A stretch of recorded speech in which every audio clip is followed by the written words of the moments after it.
네, 그 대부분의 국내 이제 자산운용사나 투자자문사들 같은 경우에는 사실 고객들의 의지와는 그 상관없이 굉장히 단기적인 관점을 가지고 투자를 하는 편입니다. 그래서 특별한 투자 철학 없이 가치주, 성장주 혹은 대형주, 중소형주 중 이런 특정한 섹터나 혹은 투자 스타일에 대해서 집중을 해서 이제 투자하는 경우가 많은데, 저희 페트라 같은 경우에는 단기적인 이익보다는 장기적인 수익을 추구하는 타임 아비트라지를 활용을 해서 이러한 방법이 저희가 최선의 투자 방법이라고 생각을 하고 있고요. 그리고 저희 같은 경우에는 특정한 섹터에 얽매이기보다는 회사 가치 대비 저평가된 종목을 산다는 철학에 충실하다 보니까 중소형주가 저평가될 경우에는 어떨 경우에는 중소형주 중심의 포트폴리오를 구성하게 되고, 만약에 대형주가 저평가될 경우에는 대형주가 많이 포함된 포트폴리오를 구성하게 되는 유연성을 가지고 있습니다. 한편으로는 전체 시장이나 어떤 특정 섹터가 저평가되지 않은 경우에는 스페셜 시츄에이션이라든지 혹은 절대 수익률 추구하는 저희가 마켓 뉴트럴 투자 전략을 활용함으로써 좋은 성과를 거둘 수 있습니다.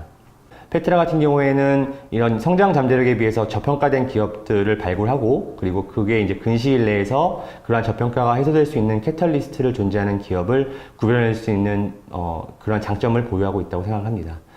페트라의 실제 투자 및 운용 전문가들의 면면을 보면 이러한 차별화된 투자 전략이 어떻게 가능한지를 알 수 있는데요. 투자팀 자체가 국내 및 해외의 다양한 밸류 인베스팅을 경험한 우수한 글로벌 인력들로 구성이 되어 있기 때문에 이러한 차별화된 전략이 가능하다고 생각합니다. 네, 페트라가 사용하는 마켓 뉴트럴 투자 전략으로는 스페셜 시츄에이션즈라거나 이벤트 드리븐, 아비트라지 등을 들 수가 있습니다. 예를 들어서 어떤 특정 기업의 주가가 이제 펀더멘털과 무관한 이유로 크게 하락하는 경우가 있는데, 페트라는 이럴 때 좋은 매수 기회가 발생을 했다라고 판단을 하고 있습니다. 또 M&A나 턴어라운드 같이 시장이 예상하지 못한 이벤트가 발생할 경우에도 좋은 투자 기회가 발생을 할 수가 있습니다. 예를 들어서 저희가 투자했던 경험 중에 지주회사하고 자회사 간의 밸류에이션 갭이 확대가 되었을 때 이러한 종목에 투자를 했었고, 갭이 좁혀지면서 우수한 수익을 냈던 경험이 있습니다. 또 보통주하고 우선주 간의 가격 괴리를 포착을 해서 더 저평가된 우선주에 투자를 해서 보통주에 투자하는 것보다 더 높은 수익을 기록을 하게 됐습니다. 저희가 최근에는 기업 지배구조의 개선 여지가 있는 그런 기업들을 적극적으로 발굴을 해서 투자를 하고 있습니다.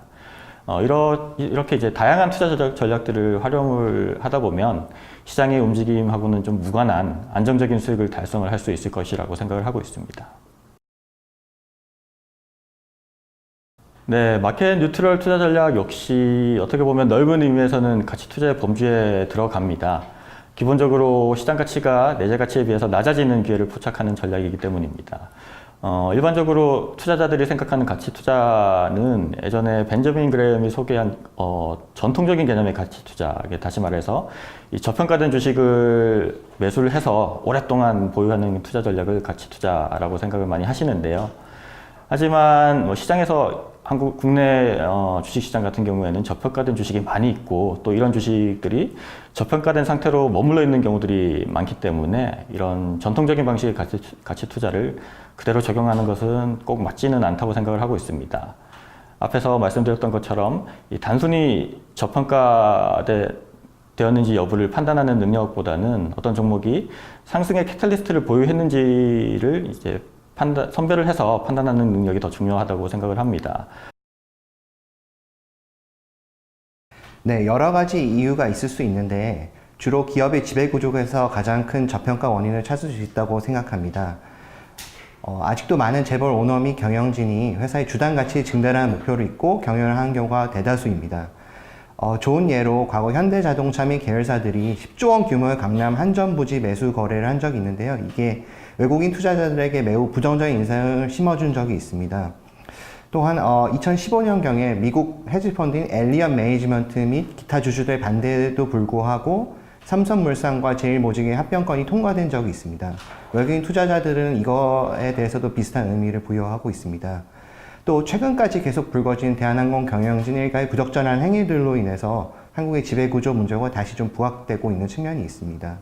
또 두 번째로는 한국 회사들의 실적에 비해 배당 성향이 현저히 낮은 점도 외국인 투자자들의 입장에서는 한국 주식을 회피하는 이유가 되고 있습니다. 특히 기업의 성장세가 좀 둔화된 측면이 있는데 다른 마땅한 투자처가 없는 상황에서 회사의 현금을 쌓아놓는 것은 회사의 기본 투자 지표인 ROE를 감소시키는 효과를 가져와서 주가에도 매우 부정적인 영향을 미치고 있습니다. 네, 장기적으로 볼 때는 긍정적인 요소들이 좀 많다고 판단이 됩니다.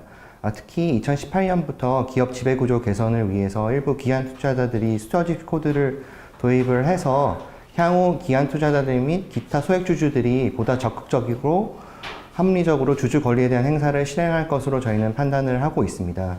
이와 관련해서 페트라도 기업 지배구조 개선에 관해서 투자하는 코리아 거버넌스 포커스 사모펀드를 2018년에 출시를 하였습니다. 페트라는 과거에도 논리적으로 접근해서 피투자 회사의 경영진을 설득하고 이해시켜 회사의 주당 가치를 증대시키는 노력을 하는 소프트 액티비즘 투자 전략을 추구하였으며 이런 방법을 통해서 여러 차례 성공적인 투자 결과를 달성한 경험이 있습니다. 네, 사실 너무나 당연한 얘기일 수 있겠지만 한국 주식시장의 비중은 글로벌 주식시장에 비해서 매우 작은 부분이며 사실 기업 숫자도 제한적입니다. 따라서 앞으로는 국내 투자자들도 해외에 상장된 경쟁력 있고 저평가된 글로벌 회사를 대상으로 적극 투자를 해야 한다고 생각을 하는데요. 따라서 올바른 해외 주식 투자를 통해서 국내 고객들에게 안정적이고 그리고 꾸준한 수익률을 달성해 주는 것이 운용업계의 의무라고 생각을 합니다. 실제로 저희 페트라는 설립 초기부터 해외 주식 시장에 대해서 적극적으로 투자를 하고 있습니다. 그리고 현재까지 굉장히 만족스러운 수익률을 달성하고 있습니다. 또 이와 관련해서 저희는 2016년 하반기에 글로벌 주식에 투자하는 사모펀드 상품을 출시를 했고요. 현재까지 고객들에게 매우 좋은 성과를 보여주고 있습니다.